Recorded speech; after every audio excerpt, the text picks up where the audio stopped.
ሰበር ዜና አድማጭ ተመልካቾች እንደምናረፈዳችሁ የህዳር 26 የሰዓቱን አበይትና ሰበር ዜናዎች ይዤ ቀርቤያለሁ። በቅድሚያም አርዕስተ ዜናዎቹን በማስቀደም ጀምራለሁ። የፋኖ አንድነት 90% ተጠናቋል ሲል ጋዜጠኛ ደረጃ ሀብተወልድ ተናገረ። እና አርበኛ ዘመነ ካሴና አርበኛ እስክንድር አንድነታቸው ትልቅ ደረጃ መድረሱም ተመላክቷል። ከፋኖ አንድነት ጋር በተያያዘ የያዝነው መረጃ አለም እናስደምጣችኋለን። በሌላ በኩል በአማራ ክልል የሚደረገው ከባድ ጦርነት ተጠናክሮ ቀጥሏል። በጎንደር ከ100 በላይ የአገዛዙ ወታደር የተደመሰሰበት ከ50 በላይ የቆሰለበት ከባድ ውጊያ ተደርጓል። እንቃኘዋለን። በጎጃምም እንዲሁ የአገዛዙ ከፍተኛ አመራሮች ጭምር የተደመሰሱበት ከባድ ትንቅንቅ ተደርጓል። በዝርዝር እናስደምጣችኋለን። በሌላ በኩል አስረስ ማረ ዳምጤም የገጠምነውን አብይ አህመድ አሸንፈነዋል ሲል ተናግረዋል። ላለፉት ዓመታት የለፋንበት ትግል ፍሬ አፍርቷል ሲል ተደምጧል። ዝርዝር መረጃም አሰናድተናል። በዛሬው ዕለት ፍርድ ቤት የቀረቡት ታዬ ደንደዓ ፍርድ ቤቱ ፈርዶባቸዋል። ወደ ወህኒ ቤትም ተወርውረዋል። ዝርዝር ይዘንበታል። ሰላም ጤና ይስጥልኝ አድማጭ ተመልካቾች እንደምን ቆያችሁ? ከላይ በአርዕስተ ዜና ያደመጣችሁትን መረጃዎች ወደ እናንተ ላደርስ እዚህ ተገኝቻለሁ። የህዝባዊ ትግሉን የምትደግፉ እንዲሁም ሀገር ወዳድ የሆናችሁ አድማጭ ተመልካቾች ቪዲዮን ላይክ፣ ቻናሉን ሰብስክራይብ አድርጋችሁ የደወል ምልክቱን ታበሩ ዘንድ እንጠይቃለን። እንዲሁም በኮሜንት ድል ለህዝብ ልጆች ድል ለጀግኖቹም እያላችሁ ለህዝቡ ሲሉ ጫካ የገቡትን ታጋዮች ታበረታቱ ዘንድ እየጠየቅናችሁ በቀጥታ ወደ መረጃዎች ያለፍኩኝ። እስከ ፍጻሜው ድረስ አብራችሁኝ ቆዩ። ቀዳሚ ወዳደረኩት ዘገባ አልፋለሁ። በቅድሚያም ዜና ችሎት የ7 ዓመት ከ2 ወር እስር ተፈረደባቸው። የቀድሞ ሚኒስትር ዴኤታ አቶ ታዬ ደንደዓ በእስራት ተቀጡ።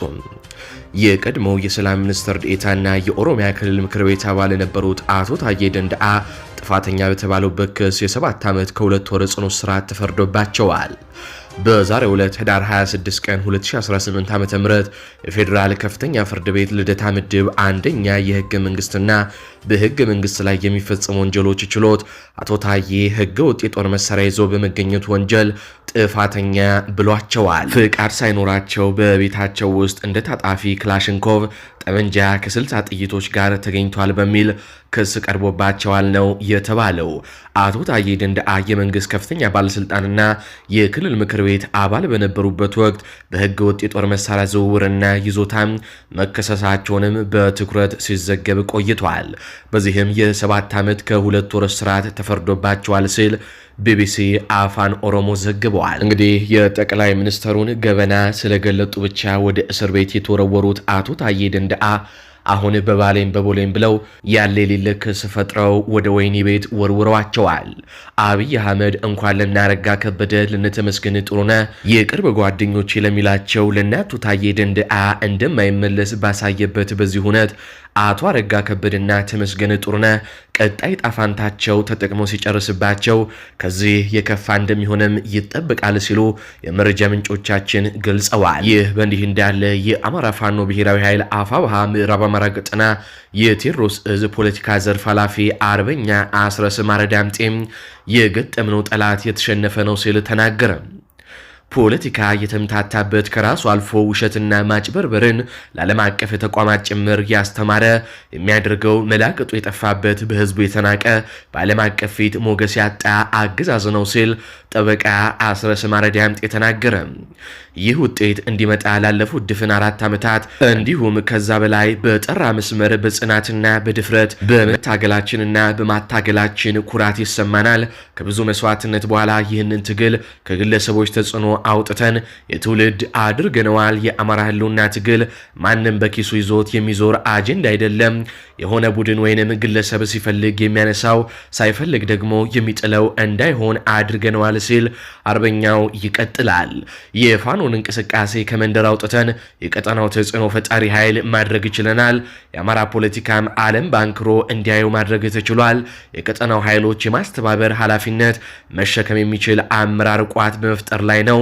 ድንጋይ ነክሰን ከነጣቂዎችና ከስንጣቂዎች የጠበቅነው ትግል ለባላደራው ትውልድ እናስረክበዋለን። መሪያቸው በጠላት ጫና በተሰደዱና መንግስታዊ መዋቅር በፈረሰ ጊዜም ጭምር ሀገር ያቆዩ የኢትዮጵያውያን ህብራዊ ማንነት ከቀኝ ገዢዎች የጠበቁት የአርበኞች ልጅ ነን ሲል አርበኛ አስረስ ማረ ዳምጤም ተናግረዋል። ይህ በእንዲህ እንዳለ ደግሞ የአፋብኃና የአፋሕድ አንድነት 90% እንደተጠናቀቀ ተነገረ።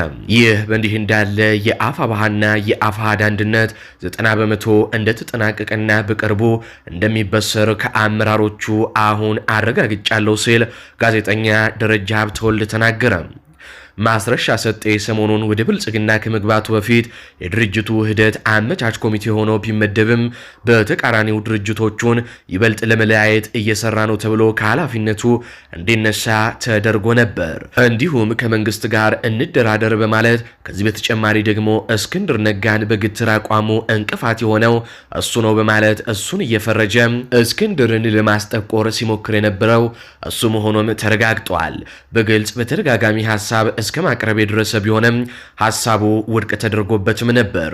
ቀሪዎቹ የድርጅቱ መሪዎች ቀደም ሲሉ የደረሱ በርካታ ጥቆማዎችን መነሻ በማድረግም እሱንና መስፍንን ከኃላፊነታቸው ገለል ብለው እንዲቆዩም አድርገዋቸዋል።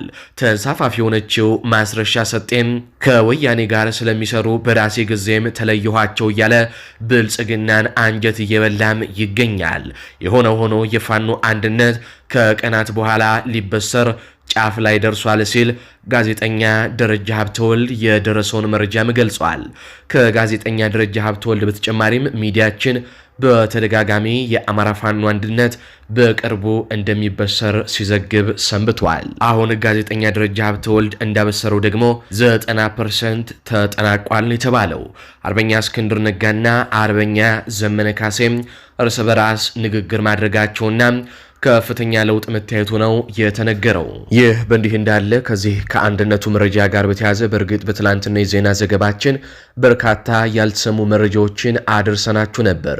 ከነዛ መረጃዎች በተጨማሪ ግን አሁን ላይ አንዳንድ መረጃዎች ደርሰውናልና እነሱ ላይ ጥቂት ነገር እንበልላችሁ። በተለይ ከዚህ ከአንድነቱ ጋር በተያያዘ ከአፋሕድና ከአፋብኃ አመራሮች መካከል ሊመሰገኑ የሚገባቸው አመራሮች አሉ። በተለይ በአፋሕድ በኩል አርበኛ መከታው ማሞ እጅግ የሚገርም እንቅስቃሴ እያደረገ ነው። እስካሁን በእኛ ጥፋት የዘገየነው ይበቃል በማለት ለአንድነቱ ትልቅ አስተዋጽኦ እያደረገ ያለው በአፋሕድ በኩል አርበኛ መከታው ማሞ እንደሆነ ለሚዲያችን የደረሰው መረጃ ያሳያል። ከዚህ በተጨማሪም ደግሞ አርበኛ ድርሳን ብርሃኔም ትልቅ ባለድርሻ መሆኑንም የሚዲያችን ምንጮች ነግረውናል። በነገራችን ላይ በአፋሕድ በኩል የማስረሻ ሰጤን ተኩላነት ቀድሞ በመገንዘብ ከድርጅቱ እንዲታገድ ያደረገው አርበኛ መከታው ማሞ መሆኑን ልናረጋግጥ እንወዳለን። ከዚህ በተጨማሪ በአርበኛ ዘመነ ካሴና በአርበኛ እስክንድር ነጋ መካከል ሁለቱም ያለባቸውን ችግር ወደ ጎን በማለት ህዝባችን ይቀድማል በማለት እያደረጉት ያለው ያላለሰለሰ ጥረትም ሊደነቅ ይገባል እና አርበኛ ምሬ ወዳጁ ከተቀመጠን አንነሳም፣ ሳይስማሙ ተበተኑ መባል አንፈልግም፣ እንደሌላው ጊዜ መበተን የለብንም በማለትም ትልቅ ድርሻም ተወጥተዋል። ሌሎችም የፋኖ አመራሮች ትልልቅ ድርሻን ይዘዋል። ነገር ግን በተለይ አሁን የጠቀስኳቸው የፋኖ አመራሮች ከአፋሕድ በኩል በተለይ አርበኛ መከታው ማሞ የሰራው ስራ የሚደነቅ ነው። ከዚህ በፊት ያጠፋ ነው ይበቃል፣ ከዚህ በኋላ ግን ህዝባችንን ልንክስ ይገባል በሚል ትልቅ አስተዋጽኦ እያደረገ ነው። ከድርድሩ ጋር በተያዘ ሰፊ ጉዳዮች እየተነሱ ነው። ከነዚህ ጋር በተያያዘ ያው ሚስጥራዊ መረጃዎች ስለሚኖሩ ዝርዝር ማለት ባንችልም በትላንትናው ዕለት ከዚህ ጉዳይ ጋር በተያያዘ የሰራነውን ሰፊ ዘገባም እንድታደምጡ እንጋብዛለን። አሁን በቀጥታ ከአማራ ክልል ወዳገኟቸው ሰበር የጦር ግንባር መረጃዎች አልፋለሁ። ከ100 በላይ የብልጽግና ወታደሮች ተደመሰሱ። ልማደኛው ደጃዝማች አራተኛ ኮር በመተማ ወረዳ ሽመልጋራ ቀበሌ በትላንትናው ዕለት ከቀኑ 9 ሰዓት ጀምሮ ሆርጃሙስ ክሬቸሩና ቁጥር 1 መውጫ አዲስ ዓለም አካባቢ በሶስት አቅጣጫ የመጣውን የአገዛዙን ወታደሮች ላይ ጠንካራ ጥቃት በመክፈት ከፍተኛ ሰብአዊና ቁሳዊ ጉዳት አድርሶባቸዋል ተባለ። ከ6 ክፍለ ጦር የተወጣጡ የበላይ እዝ አራተኛ ኮር ሰራዊት በወሰደው የተሳካ ማጥቃት ከ100 በላይ የአገዛዙ ወታደሮች ሲደመሰሱ ከ50 በላይ ደግሞ ቁስለኛ ሆነዋል። በተጨማሪም ሲጓጓዙበት የነበረው ተሽከርካሪ በተሰነዘረበት ጥቃት ከጥቅም ውጭም ሆኗል የተባለው በላይ እዝ በጀመረው ጥልቅ የማጥራትና የማረም ስራ ተሞርዶ ስል እየሆነ የሚገኘው የደጃዝማች ኮር ይህንን ውጤታማ የድምሰሳ ውጊያ ግዳጅ ሲፈጽም ያለምንም መስዋዕትነትም ነው ተብሏል። እዚሁ ጎንደር ላይ ስንቆይ ራስ አሞራ ውብነህ ብርጌድ በእጀባ ላይ በነበረ የብልጽግና ኃይል ላይ ጥቃት ፈጽሟል። በዛሬው ዕለት ዳግማዊ ቴዎድሮስ ኮር ጥቁር አንበሳ ክፍለ ጦር ራስ አሞራ ውብነህ ብርጌድ ከማክሰኝት በቅርብ ርቀት ላይ ከሚገኘው ፈረንጅ ውሃ ከሚባለው ቦታ ላይ ከጎንደር ወደ ባህር ዳር በርካታ ወታደራዊ ተሽከርካሪዎችን አጅበው በመጓዝ ላይ በነበሩ የብልጽግና ሰራዊት ላይ በደፈጣ ጥቃት ጉዳት አድርሰውባቸዋል። ጥቃቱ የተፈጸመው ከጠዋቱ 3 ሰዓት ጀምሮ ሲሆን ቁጥሩ በውን የማይታወቅ የአገዛዙ ሰራዊት ሞትና ቁስለኛም ተደርጓል የተባለው። ወደ ጎጃም ስናልፍ ሁለቱ ኮሮች በጥምረት ታላቅ ድል ተጎናጽፈዋል። የአፋባሃ ምዕራብ አማራ ቀጠና ቴዎድሮስ እዝ 102ኛ ኮር 22ኛ ክፍለ ጦር አንደኛ ሻለቃና 105ኛ ኮር 55ኛ ክፍለ ጦር አንደኛ ሻለቃ በጥምረት አባይ ላይ ታላቅ ድል ተጎናጽፈዋል። የሁለቱ ኮሮች በጥምረት አባይ ድልድይ አፈሳ መግቢያ ላይ እንዲሁም ትላንትና ህዳር 25 ቀን 2018 ዓ.ም ማለዳ 2 ሰዓት ጀምሮ እስከ ቀኑ 6 ሰዓት ድረስ ከፋሽስቱ ብልጽግና አገዛዝ ዙፋን ጠባቂ ሰራዊት ጋር በመፋለም ታላቅ ድል አስመዝግበዋል። የብልጽግና ኃይል ድል በትግል ናዳ ከተማን እንዲሁም አፈሳ ከተማን ለመቆጣጠር ከግርጭጭ ከተማና ከወተት አባይ ከተማ በርካታ ኃይል በመያዝና ከነፍስ ወከፍ እስከ ቡድን መሳሪያ በመታገዝ አፈሳ ከተማ መግቢያ አባይ ድልድይ ማጥቃት ያደረገ ሲሆን 102ኛ ኮር 22ኛ ክፍለ ጦር አንደኛ ሻለቃና 105ኛ ኮር 55ኛ ክፍለ ጦር አንደኛ ሻለቃ የተወጣጡ ሻለቆች በጥምረት የብልጽግናን ሰራዊት ለጊዜው በስም ያልታወቁ አመራሮችን ጨምረው በመደምሰስና በማክሰል ከባድ ሰብአዊና ቁሳዊ ኪሳራ በማድረስ ብሎም ቀጠናቸውን ከተማቸውን በማስከበር ታላቅ ድል ተጎናጽፈዋል። በዚህ በድንቅ መናበብ በተመዘገበበት ታላቅ ፍልሚያና ድል የብልጽግና ሰራዊት በሁሉም አቅጣጫ እየተመታ ሲሆን አስከሬኑንና ቁስለኛውን እያነሳ ወደ መጣበት አቅጣጫም ሸሽቷል የተባለው። በዚህ ታላቅ ተጋድሎ ከባድ ምት የተመታው የአገዛዙ ሰራዊት ክፉኛ ድንጋጤ ውስጥ የገባ ሲሆን የስርዓቱ ሰራዊት አመራሮች ተከበናል፣ መላም የለን እያሉ ከዳንግላ ከተማ ተጨማሪ ኃይል በማስመጣት እግሬ አውጭኝ እንዳሉም ነው የተገለጸው። ዝርዝር መረጃው ሲደርሰንም ይዘን የምንመለስ ይሆናል። በመጨረሻም በላይ እዝ የሜጀር ጀነራል ውባንተ አባተ አንደኛ ኮር ቃኝና መሐንዲስ እጩ የፋኖ የሰራዊት አባላት የምረቃ ስነስርዓት በደማቅ ሁኔታ ተካሂዷል። በምረቃ ስነስርዓቱ የበላይ እዝ ከፍተኛ ስራ አስፈጻሚ አባላት የተገኙ ሲሆን የመርህ ሰው እንደሆነ የሚነገርለት ልበ ሙሉ አርበኛ አንተነህ ድረስ በምረቃቱ ስነስርዓት ተገኝቶም ንግግር አድርጓል። አድምጠነው እንመለስ። ቀጠና በላይ ዘለቀ እዝ የጥናትና ምርምር ኃላፊ የሆኑት አርበኛ አንተነህ ድረስ በመካከላችን ይገኛሉ። ለተመራቂዎቻችን መልእክት ያስተላልፋሉ። ወደ እሳቸው እንሄዳለን።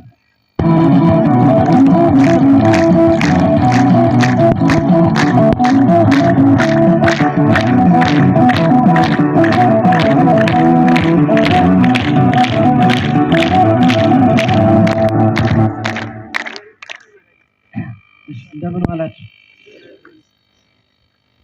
እንኳን ለዚህ ቀን መድኃኔዓለም አደረሰ።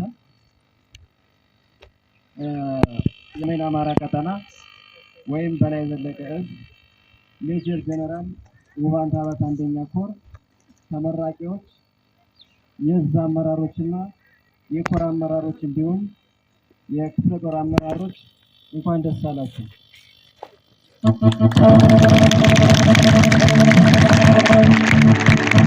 እንኳን ለዚች ቀን አደረሰን አደረሳችሁ።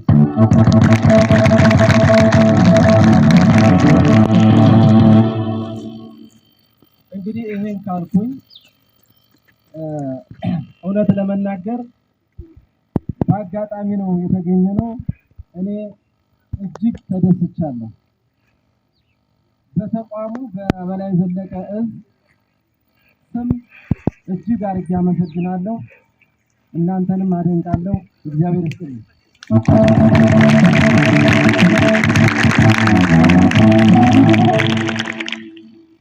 እንግዲህ መሰልጠን የአካል የአእምሮ የስነ ልቦና አማራነታችን ከኢትዮጵያዊነታችን ገምደን ጠላቶቻችን የሚፈሯቸውን 3 ነገሮች በ3 ደቂቃ ነግራችኋለሁ ማለት ከ3 ነገሮች በፊት በመጀመሪያ እናንተ ትክክለኛ አማራ መሆን መቻል አለባችሁ። ትክክለኛ አማራ ማለት የአማራን ህዝብ ጥቅም አሳልፎ ማይሰጥ ጠላቱን ጠላቴ ነው ብሎ የሚለይ አማራው የገባበትን የህልውና ትግል ውጤት እንዲያመጣ ፍሬ እንዲያፈራ በእውነተኛነት የሚታገል ለአንዴና ለመጨረሻ ጊዜ አማራው ቀና ብሎ አንድነት። ምን አይነት አንድነት? የፋኖ አንድነት፣ የአማራ አንድነት ይፈራሉ። ምክንያቱም እነሱ የለመዱት ምንድነው? አንደኛውን በአንደኛው ላይ ማዝመት፣ ጎንደርን ከሸዋ ወሎን ከጎጃም መለየት፣ አንደኛው በአንደኛው ላይ ጠላት እንዲቀስር ማድረግ። በዚህ ነው ስንጎዳ ይኖር ነው ጎበዝ። ስለዚህ አንድነታችን በጣም ያስፈራቸዋል። እነሱም ያስፈራቸውን ደግሞ እኛ ጠንክረን እንሰራበታለን። ለምን? ውጤት ስላለው። ስለዚህ እናንተ ዛሬ የአንደኛ ኮር ሰራዊት ናችሁ፣ የበላይ ዕዝ ሰራዊት ናችሁ። ነገ የአማራ ሰራዊት የኢትዮጵያ ሰራዊት ትሆናላችሁ። ነገ እናንተ ወገራ ትሄዳላችሁ፣ አርማጭሆ ትሄዳላችሁ፣ ደንቢያ ትሄዳላችሁ፣ ቋራ ትሄዳላችሁ፣ ሸዋ፣ ወሎ፣ ጎጃም ትሄዳላችሁ። ስለዚህ አሁን ተቋሙ የአማራ ሰራዊት ለመፍጠር አንድ ሰራዊት ለመፍጠር የሚያደርገውን እንቅስቃሴ እናንተ በተግባር አሳይታችኋል። ስለዚህ ጠላት የሚፈራውን አንድነታችን አጠናክረን እንሄዳለን። እዚህ ላይ ጥሩ አቋም እንዲኖራችሁ ፈልጋለሁ። የመጀመሪያው ይሄ ነው። ሁለተኛው ጠላቶቻችን የሚፈሩት ተቋም እንዳይኖረን ይሰራሉ፣ ድርጅት እንዳይኖረን ይሰራሉ። በብርጌድ እንዳንደራጅ፣ በክፍለ ጦር፣ በኮር፣ በዚህ ደረጃ በድርጅት ደረጃ እንዳንደራጅ ይሰራሉ። ተቋም ውጤት አለው ነፃ ሊያወጣን ስለሆነ በተቋም ዙሪያ ተሰባስበን በህግ እንዳንመራ፣ ሰራዊታችን በዲሲፕሊን እንዳይመራ፣ እንዳንሰለጥን፣ እንዳንመራራ፣ መሪ እንዳይኖረን ይሰራሉ። እንድንበተን ይሰራሉ። ያስፈራቸዋል ተቋም እንዳይኖረን። አሁን ተቋም አለን። እስኪ ላፋፋም ሞቅ ያለ ሞራል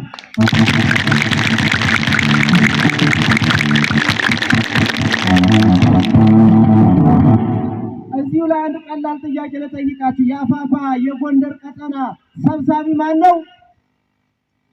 ማን ነው? አርበኛ ሀብቴ ወልዴ በርሳ እንዴ። ስለዚህ አሁን እኛ ተቋም አለን፣ ድርጅት አለን ማለት ነው።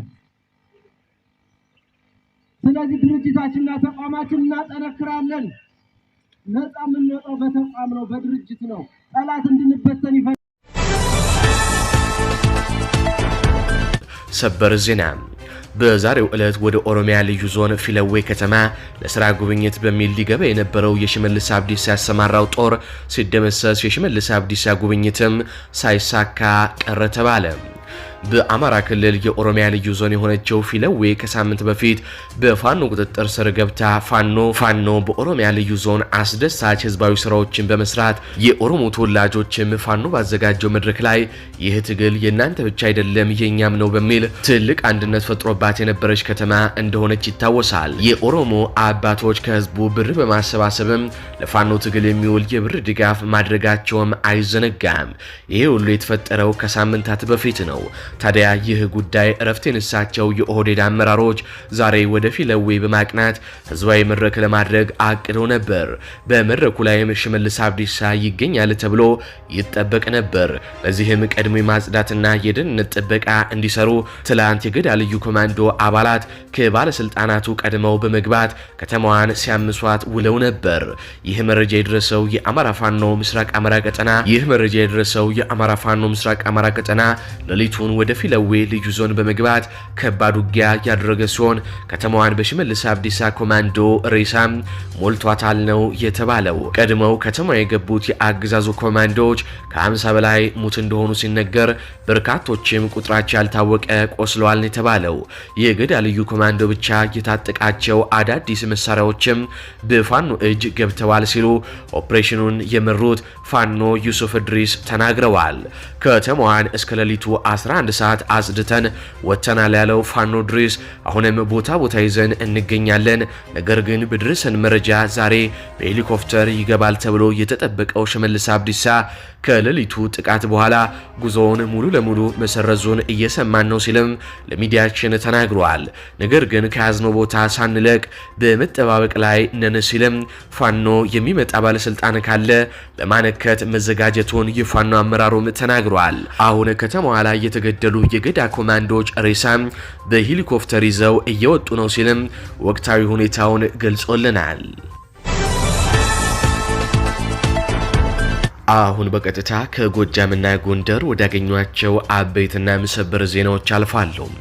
ሰበር ዜና ግሽ አባይ ሰከላ ላይ የብልጽግናና ባንዳ ስሩ ተነቀለም በሰከላ በአፋባሃ ቴዎድሮስ እዝ 105ኛ ኮር 44ኛ ክፍለ ጦር ሰከላ ላይ በወሰደው እርምጃ የሰከላ ወረዳ አስተዳደር ዋና ባንዳ ይልማ ጥላሁንን ጨምሮ ከ2 ደርዘን በላይ የሚሊሻና የመከላከያ አባላት ተወገዱ ተባለ። የስቦ መምታት ጥበበኞቹ 44ኛ ክፍለ ጦር የብልጽግናን ኃይል ከሰከላ ከማንኩሳና ከቡሬ በመተንኮስ ወደ ቀጠናቸው ድረስ ሰተት አድርገው በማስገባት ሰከላ ላይ የቀረውን ሰፈር ጠባቂም ዘራፊ ሚሊሻን ደሩን የብልጽግናን አመራር መሃል ሰከላ ላይ አራውጦታል።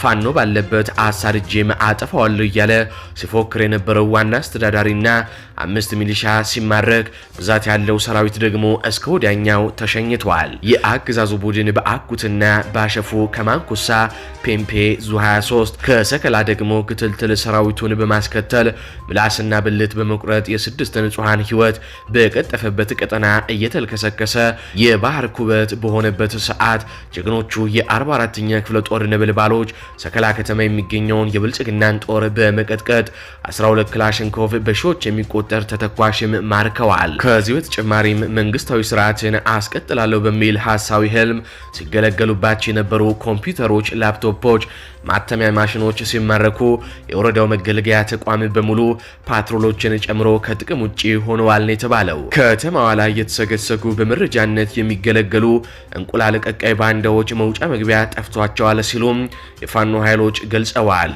ቆሞ መቅጠም ያልቻለው የአገዛዙ ቡድን ከተለያዩ ቦታ እያፈነ እስረኛ ያደረጋቸውን የሰከላ ወረዳ 25 ንጹሃን እስረኞች ጭምር ከአረመኔው መንጋጋ ማስለቀቅ ተችሏል ሲሉም የፋኖ ኃይሎች ገልጸዋል። በተደጋጋሚ ቀጠናውን እየረገጠ የጣለውን እየጣለ ቁስለኛውን ጭምር ሳነሳ ወደ ቆፈረው ጉድጓድ የሚሮጠው የአገዛዙ ቡድን ዛሬም እንደ ልማዱ ከግሽ አደባባይ ጀምሮም እስከ ድንጋይ ገበጣ ሩጦ በመግባት ህይወቱን አትርፏል ነው የተባለው። ወደ ጎንደር አልፋለሁ። በትላንትናው ዕለት የአገዛዙ ጥምር ኃይል መነሻውን ከአለፋ ወረዳ ሻሁራና አጸደ ማርያም ከተማ ከሰሜን አቸፈር ሊበን ከተማና ከቋራ ወረዳ ደለጎ በማድረግ ወደ መይሳው ካሳ 2ኛ ኮር የተንቀሳቀሰ ሲሆን ሰሞንኛ አጀንዳው ፋኖን በየቀጠናው አጽድቻለሁ፣ በህዝቡ ላይም የተሻለ ቅቡልነት አግኝቻለሁ እያለ ቅዠት ላይ ያለ ቢሆንም አሁን ላይ በጨለማ በመንቀሳቀስ የአርሶ አደሩን ትጥቅ ለማስፈታትና ዘረፋ ለማድረግ አቅዶ እየተንቀሳቀሰ ሲሆን ማህበረሰቡ ከፋኖ ኃይል ጋር መረጃ ቀድሞ በመለዋወጥ ከፋኖ ጎን በመሆን በሁሉም ቀጠና ማለትም በአለፋ ወረዳ እየተንቀሳቀሰ ያለውን የአገዛዙን ሰራዊት አድዋ ክፍለ ጦር ከማህበረሰቡ ጋር በመጣመር የብልጽግና እቅድ ከማክሸፍ ባሻገር ከፍተኛ ቁጥር ያለው ሙትና ቁስለኛ ማድረግ ሲችል ከደላጎ ከተማ ተነስቶ ወደ ኮሩ ቀጠና የገባው በቋራ ሚዲላ ንብሮ ብርጌድ አማካኝነት በአገዛዙ ሰራዊት ላይ ከፍተኛ በትር ማሳረፍም ተችሏል ተብሏል። ይህ በእንዲህ እንዳለ የፋኖ ኃይል አሰላለፉን በመቀያየር የአገዛዙን ሰራዊት ከበባ ውስጥ በማስገባት መግቢያ መውጫውን እያሳጠውም ይገኛል። አውደ ውጊያው አሁንም እንደቀጠለ ይገኛል።